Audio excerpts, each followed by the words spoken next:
নমস্কাৰ শ্ৰদ্ধা ছাৰ বাইদেউসকল আপোনালোক সকলোকে মই মোৰ ইউটিউব চেনেল নলিনীকান্ত ডেকালৈ স্বাগতম জনাইছোঁ 2005 চনৰ পিছত যিমানসকল কৰ্মচাৰীৰ নিযুক্তি হৈছে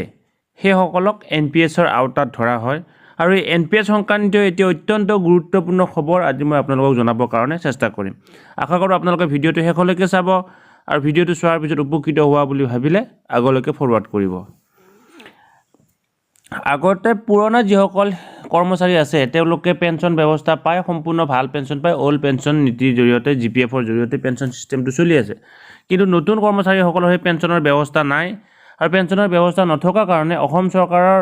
কি কৰিছে এই কৰ্মচাৰীসকলক এককালীন এটা সাহায্য দিয়াৰ ব্যৱস্থা কৰিছে সেইটো বোলা হয় ডেথ কাম ৰিটায়াৰমেণ্ট গ্ৰেচুইটি অৰ্থাৎ যদি কিবা কাৰণত চাকৰিৰ সময়ত মৃত্যু হয় বা এই ৰিটায়াৰমেণ্টৰ সময়ত তেখেতক 10 লাখ টকাৰ এটা গ্ৰেচুইটি দিয়াৰ এটা সিদ্ধান্ত গ্ৰহণ কৰিছে হেইলৈ যদিও সিদ্ধান্ত গ্ৰহণ কৰিছে কিন্তু কাৰ্যকৰী হোৱা নাই আৰু তাক লৈ বিভিন্ন পৰ্যায়ত বিভিন্ন ধৰণৰ নটিফিকেশনে হওক বা আলোচনা পলিচনা চলি আছে আৰু তাক লৈ এটি নতুন এই বিষয় বা নতুনকৈ আলোচনা সৃষ্টি হৈছে আৰু সেই আলোচনা অত্যন্ত ফলপ্ৰসূ হিচাপে গণ্য হৈছে এই ভিডিঅ'টোৰ জৰিয়তে গোটেইখিনি কম আলোচনাখনৰ অফিস মেমৰেন্ডামখন দেখুৱাবৰ কাৰণে চেষ্টা কৰিম মাইনুটছখন দেখুৱাবৰ কাৰণে চেষ্টা কৰিম আৰু ক'ত কি হৈছে কোনে কোনে আছিল কেনেকুৱা ধৰণৰ সিস্টেমটো চলি আছে তেজাৰীবিলাকে যে আমাৰ ডেথ কাম ৰিটায়াৰমেণ্ট গ্ৰেচুইটি বিলবিলাক বনোৱা নাই এই গোটেইখিনি কথাই ভিডিঅ'টোৰ জৰিয়তে ক'বৰ কাৰণে চেষ্টা কৰিম তেনেহ'লে ছাৰ বাইদেউসকল আহক ভিডিঅ'টো আৰম্ভ কৰোঁ ছাৰ বাইদেউসকল অসম চৰকাৰৰ যি আমাৰ এনপিএছ এমপ্লয়ি এছ'চিয়েশ্যন আছে এই এছ'চিয়েশ্যনৰ লগত কি হৈছে অসম চৰকাৰৰ commissioner secretary administrative reform training pension and public grievance ডিপাৰ্টমেণ্টৰ এখন অত্যন্ত গুৰুত্বপূৰ্ণ আলোচনা আগষ্ট মাহৰ কেই তাৰিখে অনুষ্ঠিত হৈছিল 5 তাৰিখে অনুষ্ঠিত হৈছিল আৰু এই আগষ্ট মাহৰ 5 তাৰিখে অনুষ্ঠিত হোৱা সভাত কি সিদ্ধান্ত গ্ৰহণ কৰা হ'লে গোটেইখিনি কথা আজি এই ভিডিঅ'টোৰ জৰিয়তে ক'বৰ কাৰণে চেষ্টা কৰিম এটা চাওক minutes of the meeting held on 5/10/2021 at 11:30 AM in the office chamber of the Commissioner and Secretary ARTPPG Department Block A 3rd floor shared by the Commissioner and Secretary ARTPPG Department on the issue arising out on sanction of DCRG অর্থাৎ Death Cum Retirement Gratuity to the retired/expired gov employee covered under NPS-ৰ অধীনৰ কৰ্মচাৰীসকল যিসকল retire হৈছে বা যিসকল expire হৈছে তেওঁলোকৰ যি ডেথ কাম ৰিটায়াৰমেণ্ট গ্ৰেচুইটি সম্পৰ্কীয় যিটো ইস্যু সেই ইস্যুৰ সম্পৰ্কত অসম চৰকাৰৰ এই আমাৰ NPS-ৰ এই আমাৰ যি এছ'চিয়েশ্যনৰ লগত অসম চৰকাৰৰ কি কৈছে এটা আপোনালোকে ডিপাৰ্টমেণ্টটো চাই লওক এই commissioner and secretary administrative reform training pension and public grievance ডিপাৰ্টমেণ্টৰ লগত কি হৈছে এটা গুৰুত্বপূৰ্ণ আলোচনা হৈছে এই আলোচনাত কোন উপস্থিত থাকে আপোনালোকে চাই লওক মেম্বাৰ প্ৰেজেণ্ট কোন উপস্থিত থাকে Shri BD Tamuli Shri J Gogoi Shri A Sharma Shri Balen Chandra Boro director of account and treasury Assam treasury director থাকে Shri J Das finance adviser Shri Bikash Das এই তাৰপিছত চাওক Shri A Hazarika president all Assam gov employee association Shri P Hazarika secretary all Assam gov NPS employee association Jyotish Goswami vice president NPS employee association আৰু Dhiraj Bora secretary AAGNPSEA এতিয়া এওঁলোকৰ মাজত এই 10জন ব্যক্তিৰ উপস্থিতিত এটা সিদ্ধান্ত গ্ৰহণ কৰা হয় সিদ্ধান্তটোৰ বিষয়ে তলত জনাইছে আৰু এই কথাখিনি মই আপোনালোকক এতিয়া জনাম চাব ইয়াতে at the outset commissioner and secretary administrative reform training pension and public grievance department welcome all the office bearer of the all Assam gov employee NPS employees association present and also official of the department in the meeting যিমানবিলাক উপস্থিত আছিল তেখেতক এটা আদৰণি জনায় the president of all Assam gov employee association explain the problem regarding sanction of death cum retirement gratuity as per gov office memorandum number 51 issued by the pension and public grievance department Assam চৰকাৰৰ এই public pension আৰু public grievance ডিপাৰ্টমেণ্টে 1/2/2021 অৰ্থাৎ ফেব্ৰুৱাৰী মাহৰ 1 তাৰিখে এখন office memorandum প্ৰকাশ কৰিছিল আৰু তাত এই ডেথ কাম ৰিটায়াৰমেণ্ট গ্ৰেচুইটিটোৰ কথা উল্লেখ কৰা হৈছিল আৰু আমাৰ অল অসম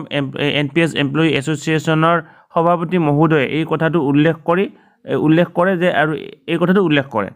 তাৰপিছত চাওক, The President All Assam Gov Employee Association has stated that some of the Treasury Office and DDU hesitate to sign or pass the bill relating to death cum retirement gratuity in aspect of retire/expire gov employee. এতিয়া কি হৈছে, যেহেতু অসম চৰকাৰে office memorandum ফেব্ৰুৱাৰী মাহৰ 1 তাৰিখে দিছে, তাৰ পিছতো কি কৰিছে, অসমৰ বিভিন্ন কাৰ্যালয়ৰ বিভিন্ন ধৰণৰ যিবিলাক DDU থাকে, DDU বিলাক বা ট্ৰেজাৰী অফিচাৰবিলাকে এই বিলবিলাক ডেথ কাম ৰিটায়াৰমেণ্ট গ্ৰেচুইটি যিবিলাক বিল বা এই এক্সপায়াৰী হোৱাই হওক বা ৰিটায়াৰ হোৱাই হওক, তেওঁলোকৰ বিলবিলাক বনোৱাৰ ক্ষেত্ৰতে হওক, পাছ কৰাৰ ক্ষেত্ৰতে হওক, ভালদৰে গুৰুত্ব প্ৰদান কৰা নাই। Employees cover under NPS as per gov office memorandum number 51 dated 1/2021. So number of death cum retirement gratuity proposal of retire/expire employees yet to be disposed by the concerned administrative department. এটা কি হৈছে, এই যিটো প্ৰব্লেমৰ কাৰণে বা যিটো notification issue হৈছিল তাৰ সমাধান সূত্ৰ হিচাপে যিখিনি কাম কৰিব লাগিছিল, যিবিলাক কামবিলাক আগবঢ়াব লাগিছিল, কামবিলাক কোনো ধৰণৰ এতিয়ালৈকে আগবঢ়োৱা দেখা পোৱা নাই, এই কথাটো ইয়াতে কোৱা হৈছে। Moreover, the delegates of NPS Association also informed that as per Assam Service Pension Rule 1969, Clause 135A, eligible criteria is minimum 5-year qualifying service for sanction of DCRG for the reason most of the retired expire employee, especially employee of provincialized school teaching and non-teaching staff, are not getting the benefit as per gov office memorandum. অৰ্থাৎ 1969ৰ যিটো Assam pension rule আছে তাৰে close number 135A মতে এই কথাটো উল্লেখ কৰা আছে যে কি 5 বছৰ যদি তেখেতৰ চাকৰি কাৰ্যকাল পূৰ্ণ হয় তেতিয়াহ'লে যিকোনো কৰ্মচাৰীয়ে, তেখেতে 4th গ্ৰেড 3rd গ্ৰেড বুলি কথা নাই, সকলো কৰ্মচাৰীয়ে তেতিয়াহ'লে কি পাব, ডেথ কাম ৰিটায়াৰমেণ্ট গ্ৰেচুইটিটো পাব লাগে। আৰু এই কথাটো অফিচ মেমৰেণ্ডাম ফেব্ৰুৱাৰী মাহত প্ৰকাশ পোৱা অফিচ মেমৰেণ্ডামখনত উল্লেখ আছে। Therefore, they requested that Gov should take step to relax the rule 135A of Assam Service Pension Rule 1969 for getting the benefit of DCRG in aspect of retire/expire employee cover under NPS. অৰ্থাৎ এই কাৰণে কথাটো মানে বিশেষভাৱে কোৱা হৈছে যে কি এইখিনি যিটো প্ৰচিডিউৰ আছে অফিচ মেমৰেণ্ডাম ওলাইছে, গতিকে এই ব্যৱস্থাটো অসম চৰকাৰে অতি সোনকালে কৰিব লাগে আৰু বিভাগীয় কৰ্তৃপক্ষবিলাকক নিৰ্দেশ দিব লাগে। এই কথাবিলাকৰ আলোচনা বিলোচনা হোৱাৰ পিছত এই তলত উল্লেখ কৰা সিদ্ধান্তকেইটি গ্ৰহণ কৰা হয় আৰু এইটো আমাৰ কাৰণে অত্যন্ত গুৰুত্বপূৰ্ণ হিচাপে বিবেচিত হৈছে, বিশেষকৈ NPS কৰ্মচাৰীসকলৰ কাৰণে। 1 নম্বৰ সিদ্ধান্ত হৈছে, director of account and treasury in consulting with finance East B Department will issue direction to all the treasury officers for complaints of gov office memorandum number 51 regarding sanction of DCRG in aspect of retire/expire employee cover under NPS. এটা কি কৰা হৈছে, এতিয়া অসম চৰকাৰৰ account and treasury ডিপাৰ্টমেণ্টে ফাইনেন্সৰ লগত আলোচনা কৰি প্ৰত্যেকটো ট্ৰেজাৰীলৈকে এটা নিৰ্দেশনা দিব যে কি 1/2/2021 তাৰিখে প্ৰকাশ পোৱা অফিচ মেমৰেণ্ডাম মতে যিসকল NPS কৰ্মচাৰীয়ে ডেথ কাম ৰিটায়াৰমেণ্ট গ্ৰেচুইটি পাবৰ যোগ্য, তেওঁলোকৰ কাৰণে সেই ব্যৱস্থাখিনি কৰিব লাগে।